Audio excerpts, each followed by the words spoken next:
Salam alaikum, Azul, bonsoir. La bancarisation, le tabou algérien, c'est la question qu'on pose aujourd'hui dans ce top 3. Et pour en parler, j'aurai le plaisir d'accueillir Idir Achour, syndicaliste, secrétaire général du CLA. Idir Achour, bonsoir, marhaba bik. Idir Achour? Est-ce que Idir Achour est... Oui, allô, marhaba bik. Mec, bonsoir pour tout le monde et à tous les téléspectateurs qui sont à l'écoute. Merci. Il y aura avec nous aussi Mahrez Bouich, professeur à l'université de Béjaïa. Mahrez Bouich, bienvenue, bonsoir. Bonsoir Houssine, bonsoir à tous les téléspectateurs de Magharibia, bonsoir aussi à tous tes invités. Merci. Alors la bancarisation représente la quantité de personnes au sein d'une population utilisant un compte ou des services bancaires. Il s'agit d'un indicateur de développement économique. Une population bancarisée à 60%, par exemple, signifie que 40% des personnes adultes n'ont pas accès à des services bancaires. Que dire donc d'une population bancarisée à 10%, ou peut-être moins? Cela veut dire que plus de 90% de la population algérienne n'utilise pas une carte bancaire et ne connaît malheureusement pas ce qu'un prélèvement bancaire vaudrait dire. Dans le classement du rapport 2016 du Forum économique mondial consacré à l'innovation dans l'économie numérique, l'Algérie arrive au 117e rang sur 139 pays. Elle ne figure pas parmi les 10 premiers pays africains en raison d'un environnement et d'un usage des TIC, les technologies de l'information et de la communication, en deçà des standards mondiaux. Le paiement des factures d'électricité aujourd'hui en Algérie, d'eau, du gaz, l'Algérien est obligé de se rendre dans un bureau de poste ou dans le siège de la compagnie en question afin de régler ses redevances mensuelles, ce qui est vu comme révolu chez nos voisins tunisiens et marocains, par exemple.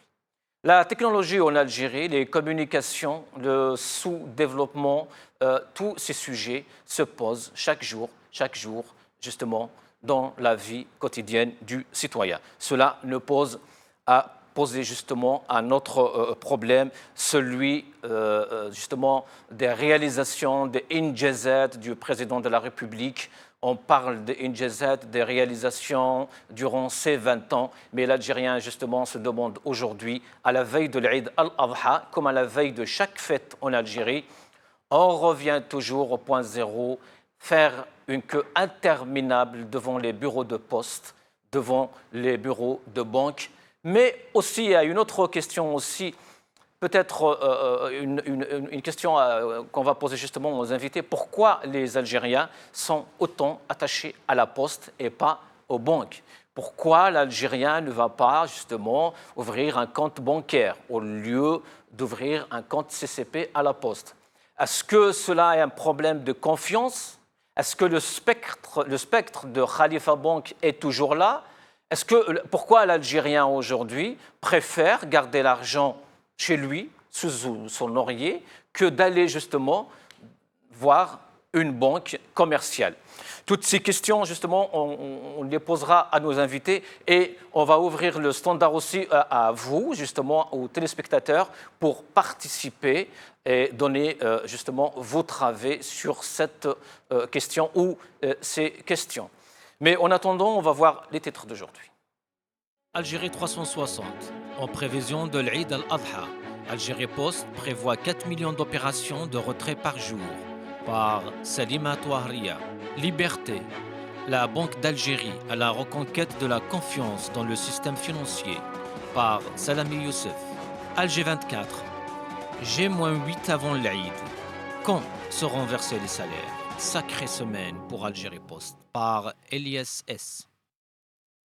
Mahrez Bouich, comme je disais donc, à la veille de chaque fête nationale, fête religieuse, on a ce problème. Justement, les Algériens se bousculent devant les bureaux de poste pour toucher leur salaire Et parfois, pour ne pas dire généralement, la réponse est malheureusement Makash Drahm Lyoum revient demain. Encore une deuxième fois, mes salutations à toi, Houssine, et à tous les téléspectateurs fidèles à Magharibia. C'est tout à fait normal dans un pays qui est géré par des mécanismes traditionnels. Vous avez parlé tout à l'heure, lors de votre introduction, de la bancarisation.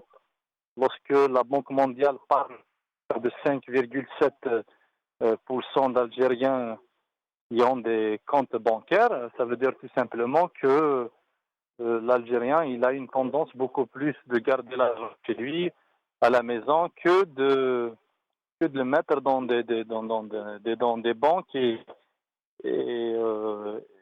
bien sûr, c'est un indicateur bien sûr de ce développement, ça c'est tout à fait normal. La bancarisation, c'est un signe c'est-à-dire de développement technologique et de développement de beaucoup plus d'économie numérique, parce qu'aujourd'hui au monde, on parle de l'économie numérique. Mais la question, l'équation n'est pas aussi simple que ça. D'abord, il faut dire qu'aujourd'hui, les chaînes qu'on voit, chaque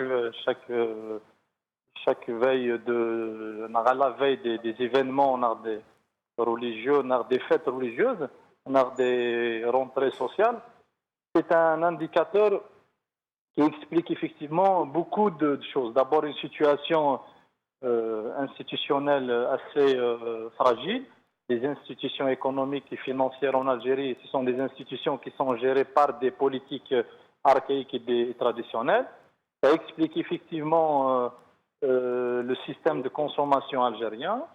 Ça explique effectivement qu'en Algérie, il y a un problème très sérieux par rapport à la mise en place des nouveaux mécanismes liés à l'économie l'économie électronique, au numérique beaucoup plus. Mais d'une manière générale, Houssine, comment on analyse ce phénomène? On peut l'analyser à base rapidement de 4 approches. La première approche, c'est une approche qui est très claire, c'est une approche institutionnelle. Tous les ministres de l'économie nommés depuis 1999 à nos jours parlent que le gouvernement ou le pouvoir en place refuse catégoriquement de la mise en place d'une économie ou d'un système financier moderne, parce que le pouvoir il a peur d'avoir des institutions financières basées sur la crédibilité, la transparence et la traçabilité de l'argent. Surtout la traçabilité. Ça, c'est deuxième des choses. Et il faut Mais avoir le courage de le dire. Mahrez Bouich, Houda Feraoun, par exemple, qui est comme un ministre de la télécommunication en Algérie, a déclaré ceci.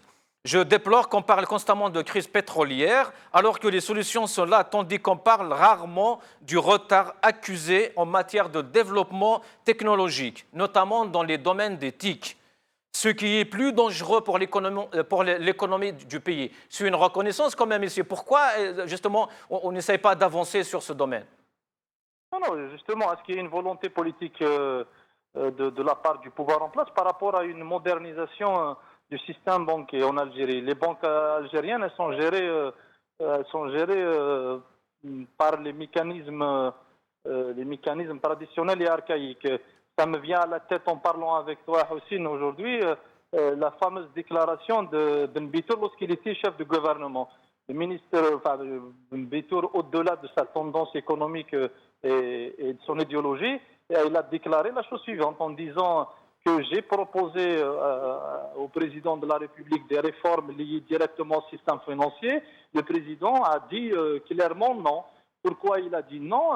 Ben Bitour, à l'époque, il a expliqué ça, que le gouvernement ou le pouvoir en place d'une manière générale, il a peur de mettre en place les mécanismes économiques et financiers modernes, parce que c'est des mécanismes qui peuvent mettre en place les mécanismes de contrôle, de gestion, de traçabilité. Mais ça, c'est lié à l'approche institutionnelle et politique. Mais ce que je peux te dire d'une manière générale, oui, la déclaration de Houda Feraoun, le problème, ce n'est pas au niveau de déclaration, hein, c'est au niveau de la mise en place des mécanismes de modernisation des systèmes financiers.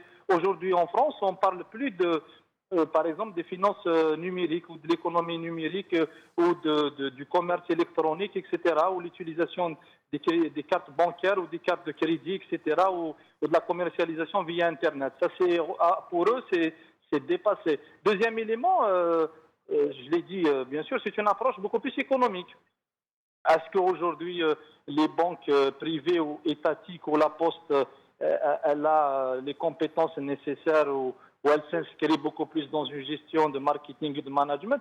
Je ne pense pas. C'est-à-dire, les banques algériennes, ça leur rend beaucoup plus utile les systèmes et les mécanismes anciens que la mise en place des mécanismes nouveaux, comme par exemple l'économie numérique ou le système financier informatisé ou numérisé, etc.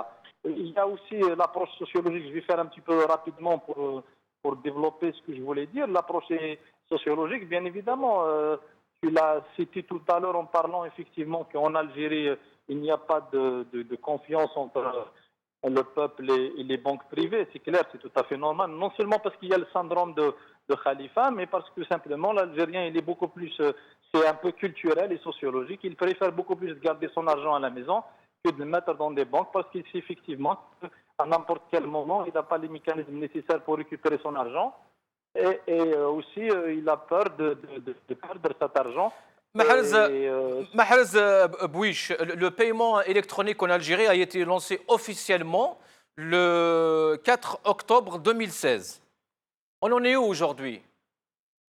Je pense d'abord la généralisation n'a pas été faite. Je pense que deux banques, si mes informations sont fiables, il n'y a que deux banques privées qui ont essayé de généraliser, mais effectivement, ils se sont retrouvés devant une carence technologique assez affreuse. Le paiement électronique, d'abord, actuellement, il ne peut pas se faire sur Internet, mais il peut se faire par le biais des cartes.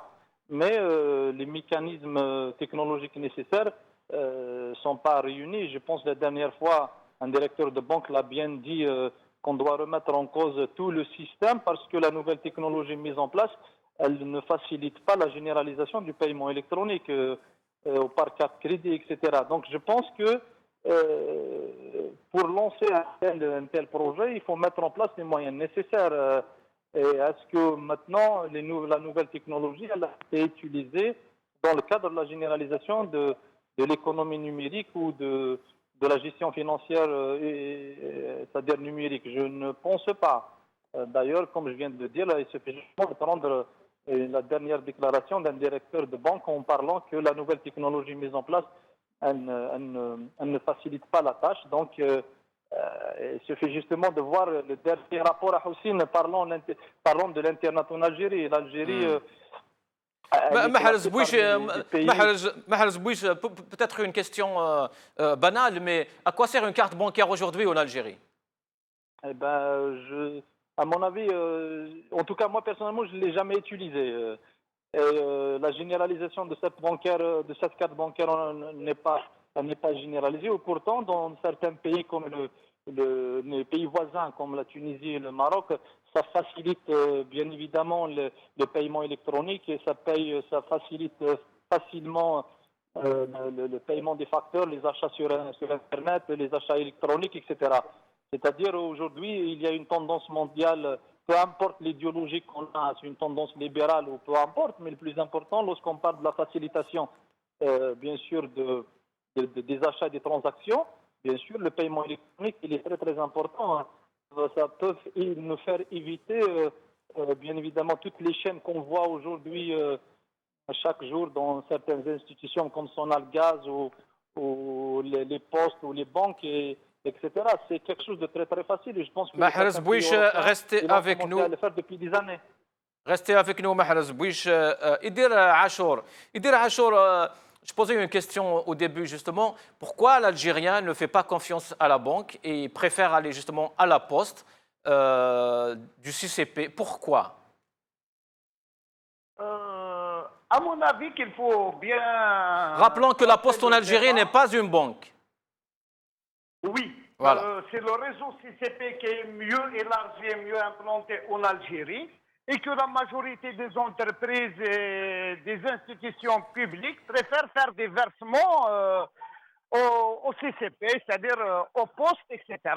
Parce que c'est le réseau le plus important en Algérie en termes financiers. Que les banques n'ont pas su développer leurs services depuis des années.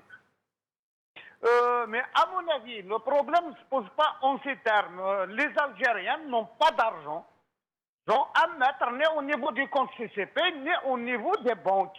Donc, s'il y a 5% de bancarisation en Algérie, il faut les situer que 90% de ces 5% sont la mafia algérienne, sont la bourgeoisie algérienne, etc., qui mettent leur argent dans les banques. Mais sinon, le reste des Algériens, Mais Ider Achour, justement, 95% restants, n'ont pas d'argent ni à la maison, ni dans les comptes CCP, ni dans les comptes bancaires. À mon sens, c'est un élément important qu'il faut se dire. C'est-à-dire, même quand il y a des chaînes au niveau du CCP, etc., c'est parce qu'il y a un système de versement de salaire qui coïncide avec la même date et qu'on avance généralement ces versements avant les fêtes importantes en Algérie, surtout quand il s'agit de l'Aïd al-Adha.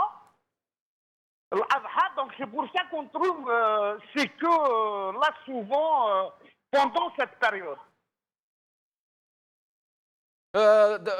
Idir Achour, justement, est-ce qu'un État, donc je parle de l'Algérie, qui laisse faire le square, justement, l'informel, il encourage donc l'informel, justement, est-ce que cet État peut obliger les gens à utiliser, par exemple, les TPE, les terminaux de paiement automatiques ou électroniques? La situation économique et sociale de l'Algérie ne le permet pas aujourd'hui. Ce n'est pas uniquement une question de moyens, mais c'est une question de culture au niveau des Algériens.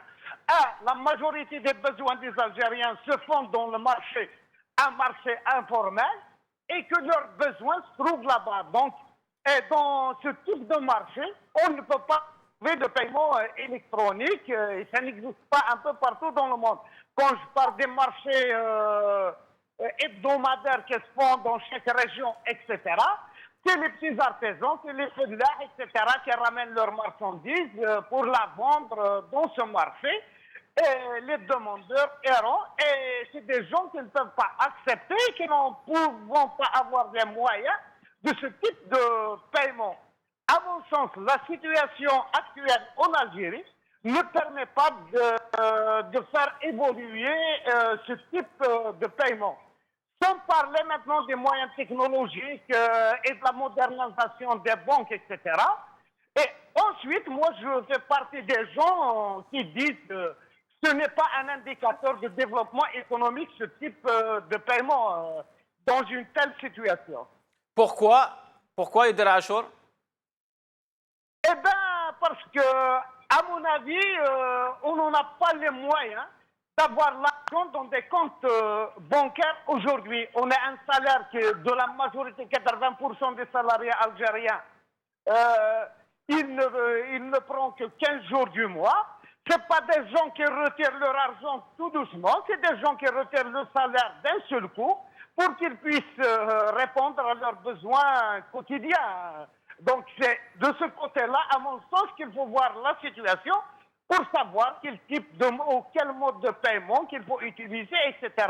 Donc, même si on modernise les banques, etc., eh ben, les Algériens ne vont pas faire recours à ce type de paiement. Hein. Maintenant, quand il y a les cartes de retrait, les gens les utilisent, mais malgré ça, tu trouves beaucoup de gens les réviser parce qu'ils n'ont pas confiance, ils ont peur, etc., qu'il va y avoir du vol en utilisant ce type de carte. Donc, vous êtes en train de dire que les Algériens aujourd'hui ne sont pas prêts à utiliser des cartes bancaires? Oui, au niveau culturel, la situation ne s'apprête pas encore chez les Algériens pour accepter ce mode de paiement. Et les paiements effectivement sur le terrain, oui. Et les paiements sur Internet, par net, on peut payer sa facture d'électricité en restant chez soi, sur son téléphone. Pourquoi aller faire la queue chaque début de mois ou fin de mois? Oh, généralement maintenant, il n'y a pas vraiment de queue. Et il y a beaucoup d'Algériens maintenant qui payent par versement CCP, qui payent par Internet. Mais ce n'est pas tous les Algériens qui sont dotés d'Internet pour faire ce type de paiement. Et encore, il y a des gens qui n'ont pas confiance de faire ce type de paiement aussi. Ce problème de confiance se pose toujours, y compris lorsqu'il y a cette facilité. Idir Achor, quand même, tout ça pose un problème de l'informel aussi. Où part l'argent de l'Algérien? S'il n'est pas dans la banque, il n'est pas sur il est où l'argent de l'Algérien? Il est dans sa poche, il est où? Il y a un problème. Attention, l'argent des Algériens. Les Algériens, je l'ai dit au départ, ils n'ont pas d'argent. Il y a 5% des Algériens qui détiennent la masse monétaire algérienne. Et ces gens-là, ils mettent leur argent soit dans des banques privées en Algérie où ils sont sécurisés, etc., où ils sont actionnaires, ou ils les gardent dans des garages, etc. Il y a ceux qui ont toute une maison pleine de billets d'argent, etc. Mais 90% d'Algériens, ils vous le dire, et je le confirme, n'ont pas d'argent ni dans le compte bancaire, ni dans leur poche, ni sur l'oreiller. C'est-à-dire, arrêtons de parler. La moyenne du salaire en Algérie de plus de 60%, il est à 50 000 dinars. Hein. Et le SMIC réel, normal, l'Algérien a besoin minimum 60 000 dinars pour vivre parfaitement son mois. Donc, je ne vois pas comment l'Algérien a de l'argent, ou il a besoin de les épargner ou de les garder dans une banque. Restez avec nous, Idir Achor. Mahrez Bouich, vous êtes d'accord avec Idir Achor? Oui, à un certain degré, bien évidemment. Et c'est tout à fait clair que les Algériens, c'est pas qu'ils n'ont pas d'argent, ça c'est tout à fait normal. Lorsqu'on parle d'une équation très très simple, que la majorité des Algériens ils vivent pratiquement le jour et 5% jusqu'à 10% qui détient pratiquement toute la masse, la masse monétaire en Algérie. Justement, mais cette équation ne va pas nous obliger à dire que la modernisation des banques, ça va nous poser un problème. La modernisation des banques, effectivement, dans tous les pays du monde, elle a des avantages extraordinaires. Du 1, ce n'est pas par rapport justement au retrait de l'argent, mais c'est par rapport effectivement à la facilitation qu'on peut avoir en tant que pays par rapport à les transactions commerciales et financières. Et vous savez pertinemment que la modernisation de la banque, elle peut assurer plusieurs éléments. Du 1, la traçabilité de l'argent, ce qui n'existe pas en Algérie, parce que l'Algérie, lorsqu'on parle de Houssine de Shkara, pourquoi on parle de Shkara? On parle de Shkara parce que tout l'argent, il se fait dans des cercles informels. Donc s'il y avait une modernisation des systèmes globaux des banques, des systèmes globaux des banques, certainement il y aura une traçabilité de l'argent. On va savoir qui paye qui a de l'argent, qui n'a pas d'argent. Deuxième élément, c'est par rapport effectivement au TVA. Aujourd'hui, l'informel il est en train de se développer, mais d'une façon incroyable en Algérie, parce que le cercle officiel, le cercle normal, le cercle... Mahrez Bouich, il faut peut-être parler... Mahrez Bouich, il faut peut-être aussi parler des gens qui sont derrière cet informel, justement, ce marché informel. Ce que je viens de le dire à l'instant, j'ai dit tout à l'heure que ceux qui refusent catégoriquement la modernisation des banques, c'est parce qu'ils tirent des profits. Ceux qui sont en train de gérer l'argent d'une façon informelle, à quoi sert de mettre en place des mécanismes qui peuvent assurer la traçabilité de l'argent? Moi, je ne parle pas des 95% algériens, parce que les 95 algériens, qu'est-ce qu'ils ont besoin? Ils ont besoin d'un système financier qui peut leur faciliter la tâche en termes de paiement et de retrait d'argent. C'est-à-dire les petites transactions, le paiement des factures d'électricité, d'eau, le paiement par exemple des loyers, le retrait d'argent facile et encore la gestion de leur salaire, s'ils ont des salaires bien évidemment par le biais des banques pour éviter le détournement d'argent, etc. Oui, qui refusent catégoriquement, c'est ceux qui ont de l'argent et qui en profitent bien sûr des systèmes archaïques, parce que les systèmes archaïques financiers, c'est des systèmes qui assurent à Houssine, ça c'est pas moi qui le dis, c'est tous les experts financiers qui disent que le système archaïque et traditionnel de la gestion bancaire permet à des hommes d'affaires d'avoir de l'argent, à des lobbies d'avoir d'argent et de faire de la fuite fiscale, parce que la fuite fiscale, elle se fait par des cercles et des circuits informels. Ça, c'est une réalité qu'on peut. Donc, les avantages de la modernisation, oui, ce n'est pas un indicateur. Si nous avons une société bien évidemment pauvre et le taux de chômage est à 35%, oui, ce n'est pas un indicateur de développement, mais c'est une démarche qui peut permettre effectivement de mettre en place une justice financière. Qu'est-ce que la justice financière? La justice financière, c'est lorsque un salarié, on lui enlève pratiquement les RG directement à partir de son salaire, et quelqu'un qui gère des milliards et il adopte des circuits informels pour gérer son argent et il ne paye absolument rien du tout. La justice financière, elle est assurée par des textes de droit, c'est clair, mais elle est assurée d'une façon transparente par la modernisation des banques. Euh, Justement, Mahrez, est-ce qu'aujourd'hui, justement, donc, vous dites que le progrès technologique, le problème n'est pas là, il est plutôt dans la volonté politique. Oui, tout à fait. Il y a deux choses qui marchent en parallèle. Il y a la volonté politique, ça c'est clair. Je vous ai cité tout à l'heure l'une des raisons qui ont poussé, enfin selon Ben Bitour, à démissionner son premier poste du chef de gouvernement, en parlant que j'ai proposé une forme d'une réforme assez importante par rapport aux réformes financières, mais ça a été refusé. Pourquoi ça a été refusé? Parce qu'il y a l'enjeu de la traçabilité, de transparence de la gestion des données publiques et bien sûr la mise en place des mécanismes de lutte contre la corruption. C'est un exemple que je cite. On peut citer d'autres exemples, comme bien évidemment Razi Hidoussi en parlant des finances en Algérie, que les finances sont gérées dans des circuits informels, c'est clair. Mais bien évidemment, il n'y a pas une volonté politique aujourd'hui parce que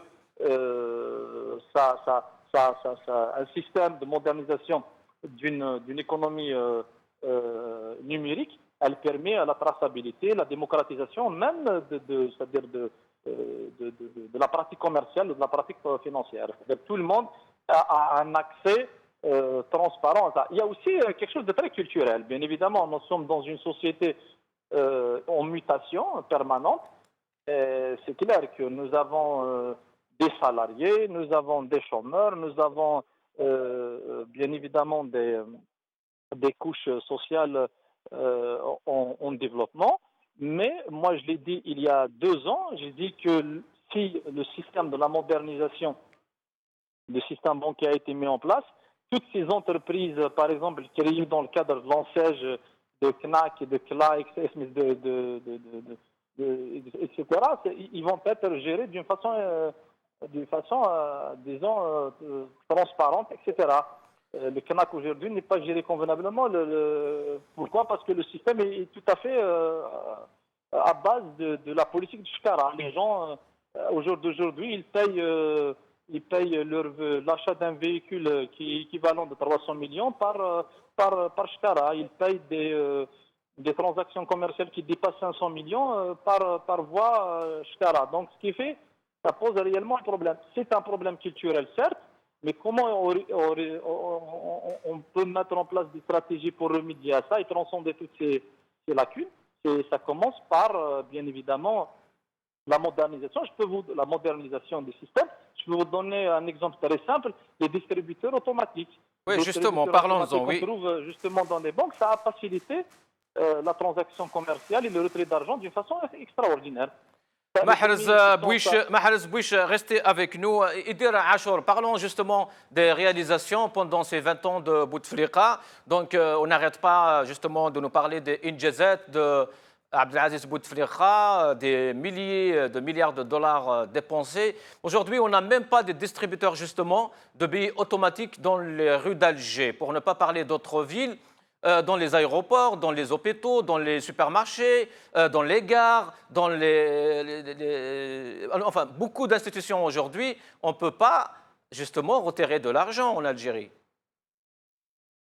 Pas aussi dramatique que ça, il y a des distributeurs un peu partout, mais qu'il faut dire que ce marché a été effectivement effectué, mais ce qu'il faut dire, que dans la majorité des cas, ils sont en panne ou il n'y a pas d'argent dedans, ils ne sont pas fonctionnels. Mais le marché, il a été mis, même si ce n'est pas suffisant, c'est-à-dire au niveau national, etc. Mais le minimum a été fait sur ce terrain. Donc, quand on parle de l'Injazet, il faut lui dire qu'il a réussi ce que tout le monde a échoué peut-être, ou ils n'ont pas réussi, c'est qu'il a réussi à mettre en place un système de corruption qui n'arrête pas de réaliser des croissances annuellement. Et même quand on y va vers la numérisation, etc., donc ce n'est pas une question de moyens qu'ils ne veulent pas le faire, mais ils sont en train de le faire de telle façon à pouvoir le contrôler et qu'ils puissent l'utiliser toujours pour leur corruption, parce que, attention, la plus grande corruption qui existe dans ce monde, elle est dans le secteur financier, elle est dans l'économie virtuelle et dans l'économie numérique. Donc, si on veut s'attaquer à la corruption d'abord, il faut s'attaquer à ce système financier, etc., qui n'apporte rien pour le bien-être du être humain, que ce soit en Algérie, que ce soit dans le monde entier. Là, ça, c'est pour m'exprimer ma façon de voir les choses et ma vision par rapport à la bancarisation et à la financiarisation de l'économie, soit nationale, soit mondiale. Donc, sur ce point de vue-là, moi, je suis un opposant de la financiarisation de l'économie, que ce soit au niveau national, que ce soit au niveau mondial. Parce que ce n'est pas ça qui va réaliser le bien-être de l'être humain. Au contraire, c'est un système qui est là pour exploiter plus encore l'être humain. Donc, sur ce plan, ma vision est claire. Maintenant, si on veut la traçabilité, si on veut remettre les choses sur rail, en Algérie, la seule solution aujourd'hui pour mettre fin à la corruption et à l'argent qui sont un peu partout, à mon sens, au-delà de changer la monnaie nationale, de changer le billet du dinar algérien, il n'y a aucune autre solution. Voilà, mais à condition qu'il y aurait une volonté politique de mettre fin à la corruption et de sanctionner les corrompus. Restez avec nous, Idir Achour. Mahrez Bouich, la seule solution, c'est de changer la monnaie nationale. C'est la solution? Je ne suis pas économiste pour m'exprimer. En tout cas, il y a certains économistes et experts qui l'ont déjà proposé. Je ne sais pas, je ne peux pas vous répondre. Je ne suis pas économiste, je ne suis pas un expert financier. Mais ce que je sais d'une manière générale, c'est qu'il y a effectivement des experts algériens qui ont demandé effectivement de changer le dinar algérien comme solution par rapport à la dévaluation du dinar. Le changement de la monnaie, c'était l'une des solutions qui ont été proposées. Mais à mon avis, moi ce que je sais, je suis un peu beaucoup plus en tout ce qui concerne la sociologie politique et les sciences politiques. Moi ce que je sais bien évidemment, que tant que nous sommes dans un régime qui se nourrit et qui enfante la corruption comme un modèle de gestion politique et économique et sociale, à mon avis, le problème, il est au niveau du régime. Le dinar, il est victime du régime. Il se fait justement de voir aujourd'hui ce qui se passe en Turquie, que les gestions géostratégiques et les gestions politiques de la question économique, elle peut provoquer effectivement la dévaluation de la monnaie nationale. C'est ce qui se passe dans certains pays du monde. L'exemple de l'Argentine, de la Géorgie et même des États-Unis d'Amérique dans certaines situations comme la crise financière de 2008. Donc, mais je ne rentre pas dans les détails. Il y a des réformes institutionnelles bien sûr. Nos institutions aujourd'hui, je le dis et je le redis, elles sont gérées d'une manière archaïque et s'évoluent. C'est pas parce que nous n'avons pas les compétences. Au contraire, nous avons des compétences extraordinaires et des gens qui sont prêts à aller vers un développement du système financier, mais les freins et les contraintes, elles sont, à mon avis, avant tout, elles sont politiques et tant qu'elles sont politiques, bien évidemment, les institutions comme la Banque centrale, par exemple, la Banque centrale aujourd'hui, elle est gérée d'une façon politique. Il y a des Mahrez experts. Bouch, restez avec nous. Mahrez Bouch, restez avec nous, je reviens vers vous. On a Karim Kbir qui est avec nous. Karim Kbir, journaliste. Karim Kbir, bonsoir. Bonsoir. Karim Kbir, la bancarisation en Algérie, pourquoi est-elle un tabou déjà et à qui profite cette situation justement de ce marché parallèle, cette opacité justement dans la gestion financière? Euh, moi, à mon avis, c'est-à-dire le système bancaire en Algérie, il est lié à la nature du régime qui a été mis en place. Donc, vous avez affaire à un régime rentier. Donc forcément, tout ce qui est mis en place autour, il fonctionne, c'est-à-dire selon les normes et les projections de ce qui dirige. Vous voyez par exemple, si vous prenez le cas des pays voisins, ils sont à des années-lumière en avance. Vous avez vu, par exemple, comment, depuis combien d'années, on parle, par exemple, des bureaux de change qu'on n'arrive même pas à mettre en place. Tout se fait à Port Saïd, dans une place pratiquement de façon anarchique. Mais tout ça, c'est parce qu'il y a une gestion bureaucratique de l'économie. J'allais dire même, il y a une gestion mafieuse. Donc, c'est ce qui fait qu'on n'est pas en mesure de mettre en place un système bancaire parce qu'il doit obéir à des règles de transparence, à une gestion rigoureuse, chose que, il me semble, le système actuel n'est pas encore prêt à assumer parce que forcément, ça va induire des changements sur le plan politique. Ce qui fait qu'on est toujours dans le même stade d'un système bancaire que tout le monde qualifie de plus archaïque dans le bassin méditerranéen. Justement, on parlait avec Mahrez Bouich, comment un système justement autant opaque et archaïque peut obliger demain les gens à aller justement vers plus d'ouverture, vers l'utilisation de terminaux, par exemple, de paiement électronique, vers l'utilisation de distributeurs automatiques de billets. Comment est-ce que c'est possible? Écoutez, vous avez vu, au-delà de ça, vous avez vu les appels récents à la bancarisation, par exemple, l'argent de l'informel, et ils n'ont pas pu attirer l'argent qui circule dans l'informel, parce que justement, il y a cette crise de confiance, parce qu'on n'a pas encore acquis, c'est-à-dire cette relation de confiance qui doit exister entre les banques et le public. Ce qui dénote un peu d'abord sur le degré de confiance qu'il y a entre les citoyens et ceux qui gouvernent de façon générale, mais également sur les prestations ou le fonctionnement des banques. Donc, de là à arriver à la modernisation, même si des annonces sont faites régulièrement, je pense qu'on a encore énormément de chemin à faire, même si au niveau de l'encadrement, l'Algérie dispose de compétences, mais encore une fois, tout est lié à la volonté politique.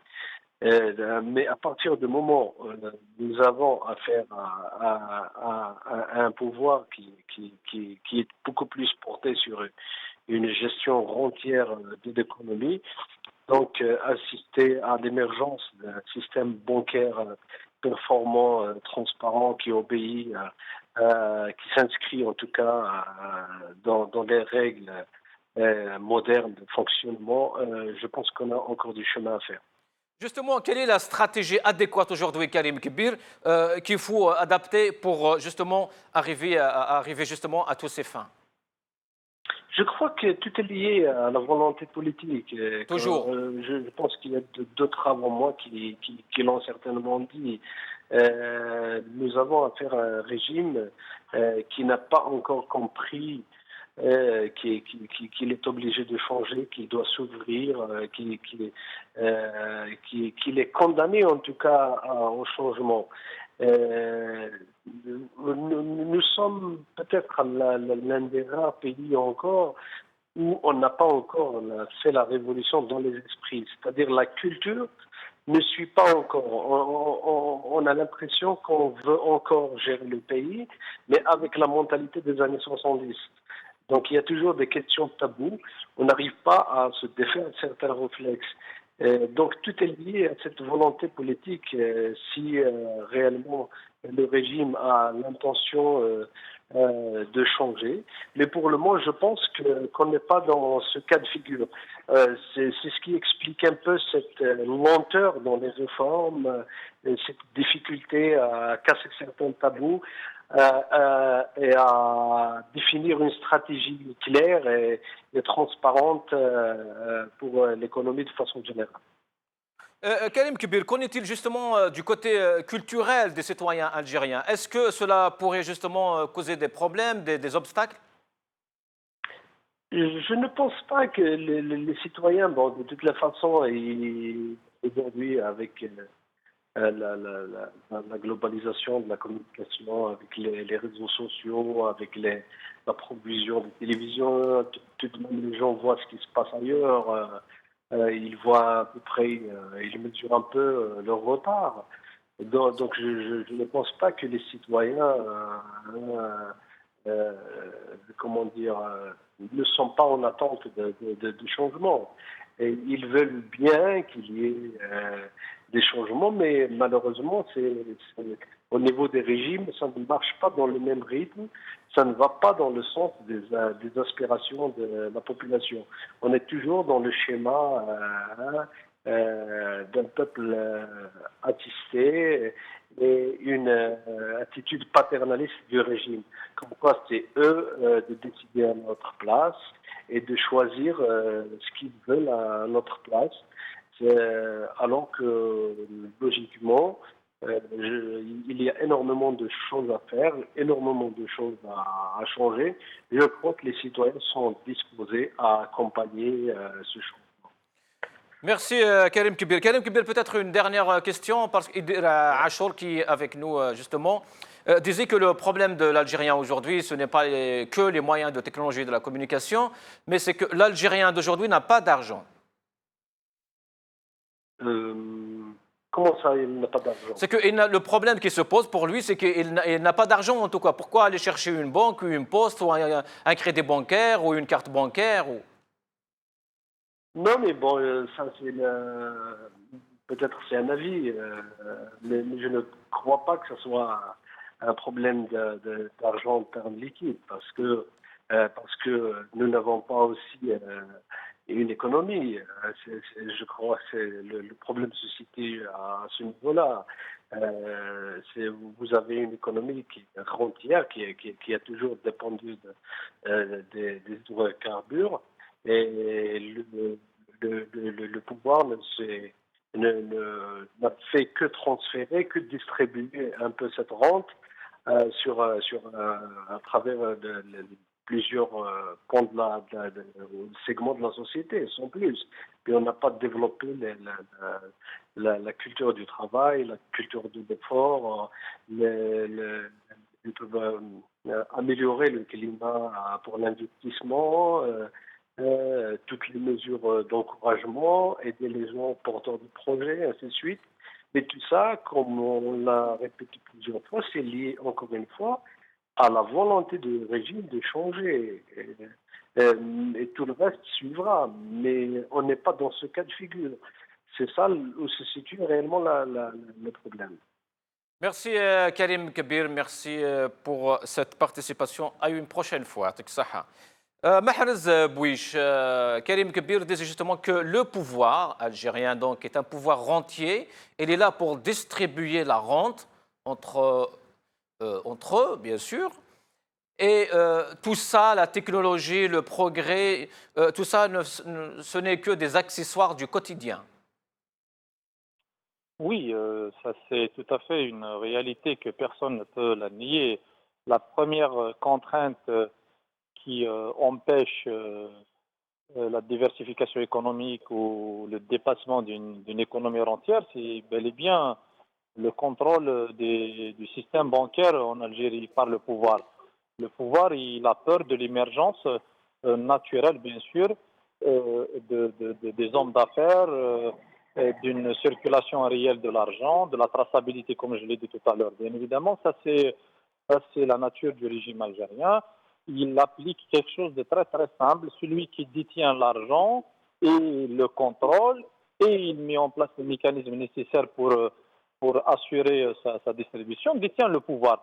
Le pouvoir algérien, comme je l'ai dit tout à l'heure, et il a mis les institutions liées, bien sûr, aux finances sous son contrôle. Il suffit justement de voir la gestion de la Banque centrale. La Banque centrale, elle est gérée, c'est comme un bureau, un simple bureau dans le palais du gouvernement. Elle n'a pas une autonomie de gestion, elle n'est pas gérée directement par les mécanismes nécessaires ou adéquats ou modernes etc. C'est une gestion bien sûr politique, mais ça c'est lié à la vision néo-patrimonialiste du régime algérien, qui est la suivante: qui détient l'argent, il le gère convenablement, il détiendra le pouvoir. On a tout le temps parlé de la diversification économique. On a dit que la diversification économique, elle passe inévitablement, bien évidemment, par une politique saine et par une volonté politique qui peut permettre justement à mettre en place les mécanismes nécessaires. C'est pas une gestion informelle de l'économie comme elle se fait aujourd'hui. C'est vrai que le pouvoir aujourd'hui à Houssine, il, il a pratiquement la rente, bien sûr la rente l'aide pertinemment à gérer les situations économiques et sociales et même Oui. politiques. Mais nous, Et on acheter se la pose paix la question sociale jusqu'à aussi. quand? Oui, justement, jusqu'à quand? Mahrez Bouich, restez avec nous. Idir Achour, est-ce que ce genre de problème, de conflit, justement, ne reflète pas la crise de confiance qui existe entre l'État et les citoyens en Algérie? Bon, maintenant, si on veut discuter du régime algérien, de l'Algérie, l'Algérie a besoin d'une refondation globale. Elle a besoin de la refondation de son régime politique, elle a besoin de la refondation de son système économique, elle a besoin de la refondation de son système éducatif, de son système de santé, de son système de formation, etc. Mais tout ça, pour arriver à ça, on a besoin d'une nouvelle force politique qui prendra en charge ça, qui constituera un contre-pouvoir au régime actuel qui va pouvoir s'imposer pour prendre le pouvoir et mettre en place une nouvelle politique qui travaillera l'intérêt de la majorité des Algériens. Mais tant qu'on est dans ce régime, etc., il faut lui reconnaître qu'il est en train de bien gérer ses intérêts. Quand je parle de ses intérêts, c'est-à-dire des gens qui sont à l'intérieur de l'État ou autour de l'État, et ils travaillent bien leurs intérêts. Il y a une grande confiance entre eux, même si c'est des fois on trouve des petites divergences. Donc on ne va pas pleurer notre sort à chaque fois d'en parler du régime, etc. Effectivement, il y a un problème de confiance, il y a un problème de volonté politique, il y a un problème réel en Algérie entre la population et le régime politique.